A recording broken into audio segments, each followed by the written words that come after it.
उनसे बोलो कि जी मैं एक बहुत बड़ा ग्रंथ लिखना चाह रहा हूँ, आप मेरी मदद करो। तो गणेश जी बोले कि भाई बोल, कि मैं एक भागवत कथा लिखना चाह रहा हूँ जीव के कल्याण के लिए। तो गणेश जी बोले कि मैं लिख दूंगा, लेकिन एक शर्त है, जहां आप बोलने से रुक गए वो मैं लिखने से फिर लिखना मैं बंद कर दूं, फिर लिखूंगा ही ना मैं। तो व्यास बाबा बोले कि शर्त आपकी मंजूर है, लेकिन एक मेरी शर्त है कि जो भी मैं श्लोक बोलूं वह आप जब तक ठीक तरह न समझ लो जब तक लिखिए मत। मैंने एक दो बार और भी चर्चा करी है। व्यास जी ने, व्यास भगवान ने 18,000 श्लोक लिखे हैं भागवत में, और उनमें जो गूढ़ श्लोक हैं उसके लिए उन्होंने बोला एक जगह कि इनका अर्थ मैं जानो, मेरा बेटा जाने, या गणेश जी जाने, या मेरे बेटा का जो अनुयायी हो जाएगा हुआ कि समझ में भी कुछ कुछ साल लगेगा। तो देखो हम आप या के अनुयायी है, जिस दिन दिल से आप इसे प्रणाम करने लगोगे, ठीक है आप कहो जी तो पत्थर की मूर्ति आप या के कहाँ प्रणाम करवा रहे हो, तो पत्थर की मूर्ति ही समझ लो, लेकिन ये है, इतना मैं आपको बता रहा हूं,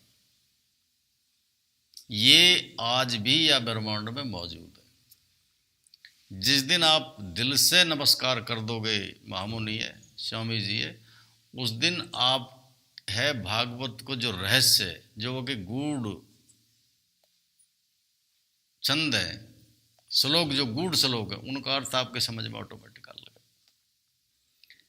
श्री कृष्ण की लीला में आज श्री कृष्ण जी के लिए थोड़ा सा बताऊंगा कि सबसे पहले श्री कृष्ण जी ने पूतना मारी। आपने कई बार कथा सुनी होगी, और साधु जन भी, संत जन भी, जी 2 साल के या 2.5 साल के ही है या 1.5 साल के ही है, या हो सके और भी कम बताए, कि वो अपने स्तन, अपना दूध पिला के जहरीला उसे मारना चाह रही हो, लेकिन 6-8 महीने के 10 महीने के नहीं, पूतना मार दी। पूतना शब्द का अर्थ है दुर्वासना। पूतना शब्द का जो अर्थ है दुर्वासना, बुरे विचार, बुरी सोच, गंदी विचारधारा, उसे बोले पूतना। बोला कि सबसे पहले आप अपनी दुर्वासना मारनी पड़ेगी, दुर्विचार खत्म करने पड़ेंगे, गंदी सोच खत्म करनी पड़ेगी। किसी के भी प्रति आप गंदी सोच रखो ही मत, किसी के प्रति दुर्वासना रखो ही मत। फिर आप श्री कृष्ण जी की डगर में एक कदम बढ़ गए।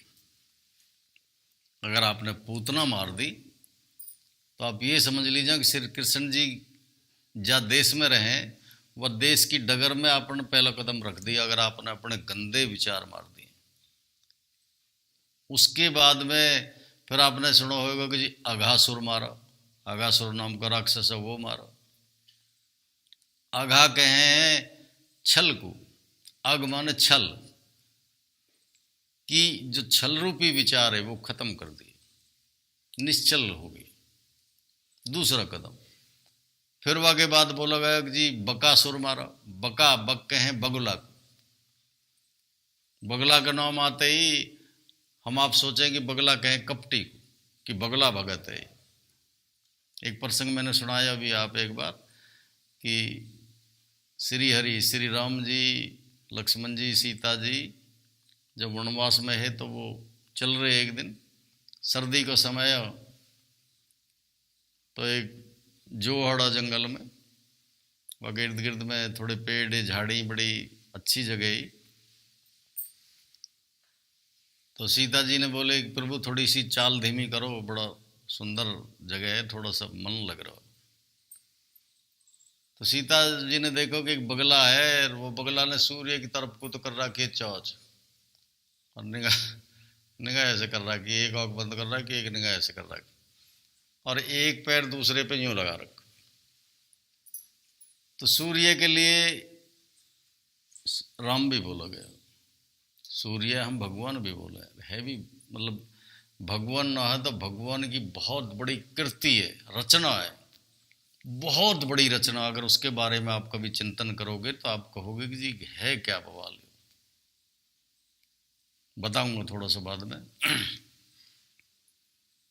तो माता जी बोली कि प्रभु ये तो आपको बहुत बड़ा भक्त है, सर्दी का मौसम, ठंडा पानी, एक पैर पे खड़ा होके और आपके प्रतिबिंब मतलब सूर्य की तरफ दृष्टि करे, तप करे। तो एक मेंढक के किनारे पे आके बोली कि माता जी कहाँ कह रही हो, ध्यान से देखो यार। और बगला की दृष्टि तो एक बंदी एक औक तो पूरे बा में जोड़ में निगाह मार रहा, कहीं कोई लिकड़े तो पकड़े। माता जी किसके बारे में कहाँ चर्चा कर रही हो, वो ना है जो आप समझ रहे हो। और जैसी मेंढक की बात कर रही तो बगुला ने दूसरा कदम लंबा धर कर चौच करी, इतने में मेंढक की बात की। तो सीता जी भी अचंभे में रहेगी, कमाल की बात, मैं तो यार भगत सोच रही। तो बगला का मतलब है कपट, कि आप जैसे बाहर से हो दिख रहे हो, वो बाहर का प्रतिबिंब आपके मन पे पड़े, बिल्कुल सीधा सरल मन हो जाए आपको। दुर्वासना मारो, अगरूपी छले मारो, कपटी रूपी बगला है मारो। वाके बाद में फिर सुनी होगी कि जी दो अर्जुन के पेड़ है, बड़े मोटे मोटे है, और एक दिन किसी बात पे मक्खन वक्खन की चोरी पे काहे पे वो उन पेड़ों के बीच में का रस्सी लिकाट कर वो मूसलते बांध दिए। तो श्री कृष्ण जी ने झटका मारा तो दोनों बड़े भारी भरकम पेड़ उखड़ कर धड़ूम पड़े। तो वो उसका जो सही अर्थ है ईर्ष्या द्वेष। ये जैसे अपना मंदिर है ना छोटा सा, और यहाँ के बाहर में जय विजय हैं, जो जय विजय एक तरह के चौकीदार हैं श्री हरि के, वो अंदर ना जान दें, उनकी इजाजत के बगैर कोई अंदर ना जा सके। ईर्ष्या द्वेष के होते हुए कोई हृदय में उतर ना सके। अगर हमारे मन में दूसरे के प्रति ईर्ष्या द्वेष घृणा क्षोभ ऐसे विचार अगर हमारे रहेंगे तो हम हरि के दरबार में प्रवेश ना कर पाएंगे, एंट्री ना होगी हमारी आपकी। तो बताए कि यह ईर्ष्या द्वेष से बिल्कुल खत्म कर दे। तू चिंता मत करे किसी की, तू किसी के बारे में मत सोच। जितना हम दूसरे के बारे में सोचते रहें, फला ऐसा ढिकड़ा ऐसा, वो तो यूं है, वह तो यूं है, वह तो यूं है, ऐसी हमारी सोच रहे, ये सोच दुर्वासना मान बताई गई। कि दूसरे के दोष, दूसरे की कमी, दूसरे की लाचारी, दूसरे की बुराई, इनकी तरफ अगर हमारा ध्यान गया, हमारा प्रवेश कभी भी वके दरबार में न हो सके। फिर आपने सुनी होगी कि जी 7 फणन का नाग, और वो इतना विषैल आया कि जमुना का पानी पूरा जहरीला कर दिया। कोई गाय पीवे वो मर जाए, कोई पशु पीवे वो मर जाए, कोई आदमी पीवे वो मर जाए, इतना विष वाने कर रखा हुआ। नाथ घेर दी, नाथ घेर दी मतलब काबू कर लिया। पहले बछड़ा है हिलावे जब, तो वह काबू करने को सबसे पहले वह के नाथ घेर दे। नाथ वह की इतनी बड़ी कमजोरी है कि थोड़ा सा इशारा करे रस्सी तक तो खट खड़ा हो जाओ। तो 7 फणन का नाग ना है, कोई नाग ना है जमुना। 7 प्रकार के अहंकार हैं, किसी ये पैसा को नशा बहुत ज़्यादा है, किसी ये कुटुंब को नशा बहुत ज़्यादा है, किसी ये सत्ता को नशा बहुत ज़्यादा है, किसी ये बुद्धि का नशा है, किसी ये रूप का नशा है। ऐसे करके 7 प्रकार के अहंकार। और ये अहंकार इतना बड़ा शत्रु बताया जीव का, इतना बड़ा शत्रु बताया। बोला कि कोई तुझे मारे और तेरे शरीर के छोटे छोटे टुकड़ा और उनने भी छेद छेद के, तो जितना तू उसे एक शत्रु सोचेगा, उतना जितना उसे तू बुरा सोचेगा, बात 1 करोड़ गुना ज्यादा ये अहंकार तेरा शत्रु। अहंकार तेरा सबसे बड़ा शत्रु। सपने में भी कभी भी किसी भी सत्ता का अहंकार मन में कभी मत करिए, किसी भी चीज का मत कर दिए, गलती मत कर दिए। एक बार चोरी माफ हो जाएगी आपकी, डकैती माफ हो जाएगी, और कुछ गंदा कर्म हो जावे हम सबसे हो जा, वो माफ हो जाएगा।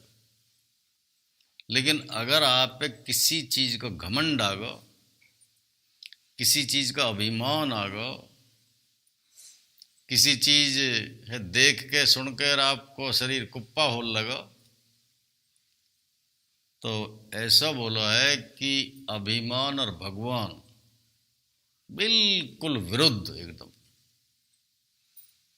सामने आते ही दोनों एकदम विरोधाभास।